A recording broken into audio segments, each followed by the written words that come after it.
meron akong task para sa'yo.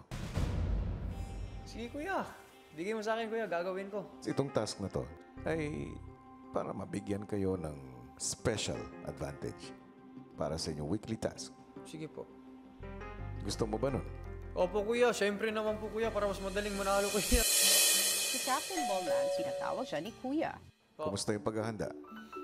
Handa naman po kami kuya, nagsa-strategize naman po kami kung ano yung gagawin. Gigil na po talaga kaming manalo ngayon kuya kasi sobrang gusto na po talaga naming bumawi kuya kasi 2 straight weeks na kami talo sa weekly task. Tatanong ka sa akin kung maaari ba kayong magkaroon ng ensayo. Opo kuya, sige po kuya please. Kailangan po talaga namin kasi papalapit na po yung weekly task kuya tapos di pa kami nakapag-practice yung 5 po kuya. O sige, pagbibigyan ko kayo. Ay, thank you po kuya. Thank you. Pero, bago yan, meron akong task para sa'yo.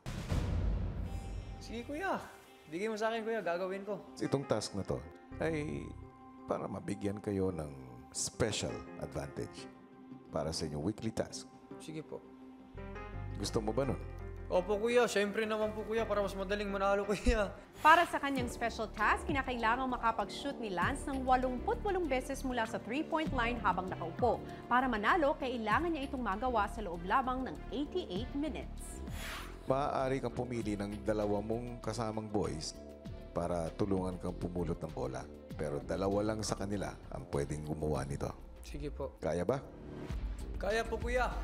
Kaya po. Paglabas ng confession room, agad na naganda si Lance at kinausap ang kanyang teammates. Guys! Kailangan ko ng 2 rebounder. Ako.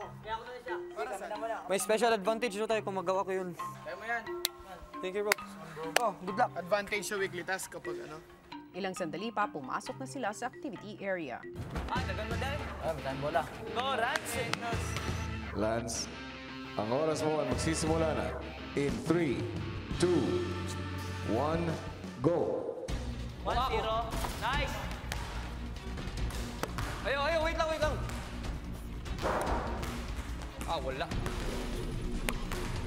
Para naman to sa ikabubuti ng team, tsaka gustong-gusto ko talagang manalo po kuya. Siguro ako talagang pinakagigil sa amin na gusto na talagang manalo po talaga kuya. Lalo na parang advantage po ngayon yung weekly task sa akin po kuya. Wait lang, huwag niyo muna ipasa.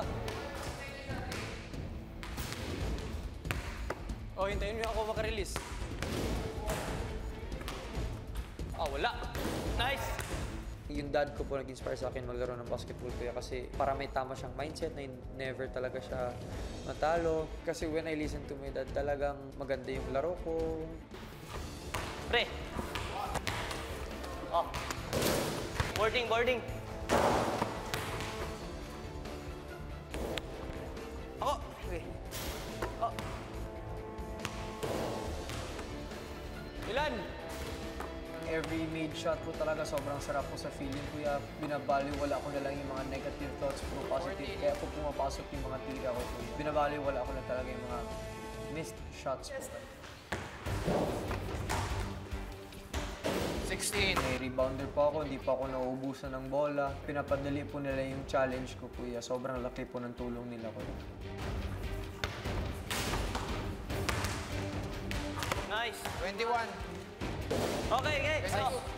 Yung style po kasi namin is every 22 made 3 points kasi magpalitan po ng rebounder para hindi po nakakapagod. 23!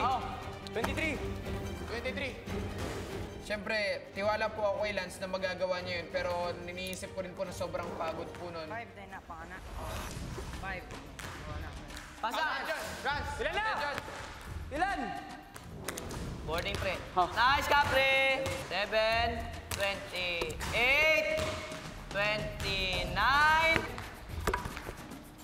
30 na, 30! Habang porsigido si Lance sa kanyang task, hindi niya alam sa confession room ay kausap na ni Kuya ang isang taong espesyal sa kanya. Maligayang pagdating sa aking bahay. Maaari bang magpakilala muna kayo? Ako po si Roy, ang daddy ni Lance. Kumusta naman si Lance bilang anak? Kuya, mabait naman po siya na bata. Never pa po kami nagka-problema. Anything about sa school. Kami po kuya, ni Lance, para po kaming magbarkada eh. Sa ngayon po kuya, talagang na-busy po si Lance sa basketball. So, doon kami nagbabanding na lang po kuya. Pag may time kami sa bahay, Minsan nagpa-practice kami ng basketball, kami lang dalawa. Sa bahay po kasi lagi kami nagkukulitan. Tapos hindi po kasi ako nasanay na ganito, na siguro almost 2 months na po kami hindi nagkita. Miss na miss ko na po yung anak ko. Kaya naman kita inimbitahan dito sa bahay ko ay dahil maaari kitang mabigyan ng pagkakataon na makasama at makapiling ang iyong anak na si Lance. Yun. Salamat, Kuya. Sa kasalukuyan, isang task ang ginagawa ni Lance. At kung maipanalo niya ito, bukod sa muli mo siyang makakasama, matutulungan din sila sa kanilang gagawing weekly task na may kinalaman sa basketball. Yan po talagang wish ko, Kuya. Sana matulungan ko sila kahit konti man lang makatulong po sa kanila. 70 minutes pa. Sige, pre, para sa atin, pre, para sa atin, para sa atin. 43. Ikaw na. Sino na? 44. Matapos makuha ang kalahati ng kinakailangang puntos, may inanunsyo sa kanila si Kuya. Lance, Po. wala sa puntong ito. Ikaw na lang mag-isa ang gagawa ng Kaya na, task. pre. Ha? Yung iba, baka kalabas na ng activity area. Pwede po kami maghintay. Okay, pre, good luck. Love you. Oh.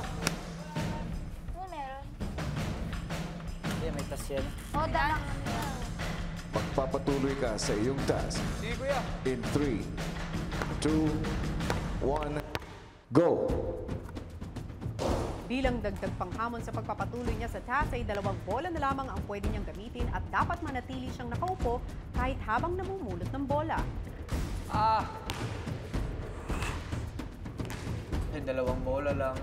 Tapos, pag nagmimintis yung 2 bola sa each, parang both sides pa pumupunta. So, yun, napapagod rin ako, kakahabol ng bola. Yun, doon po ako pinakanahirapan po eh.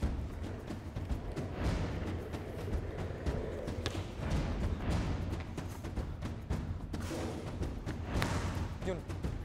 8. 9.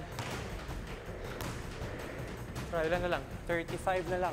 Sabi ko lang pa rin sa sarili ko, laban lang, ibaliwala lang po yung pagod kasi kung isisipin ko yung pagod, kuya, kung mabibigo talaga ako sa task ko, kuya.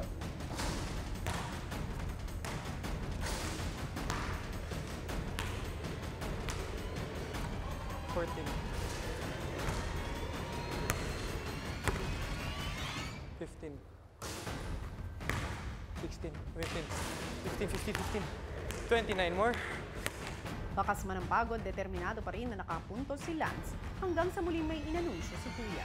Sa puntong ito, isang bola na lamang ang maaari mong gamitin. Sige, sige.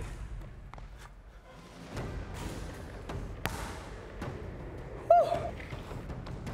20 kaayo.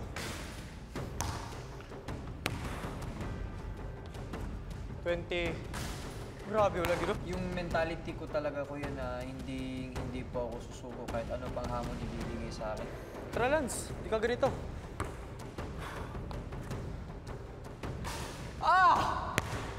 Yung basketball team sport po siya, kailangan mo po ng individual mental toughness po talaga, kuya, para matagumpayan yung mga hamon. 15. 14. Ha! Ha! 13! Last 13, kuya! Ha! 12! Woo! Kuya, 76 na, kuya! Si Lance mukhang muling nakakuha ng momentum sa pagpuntos.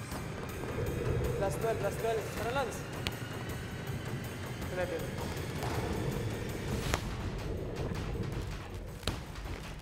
Last 10. Boom!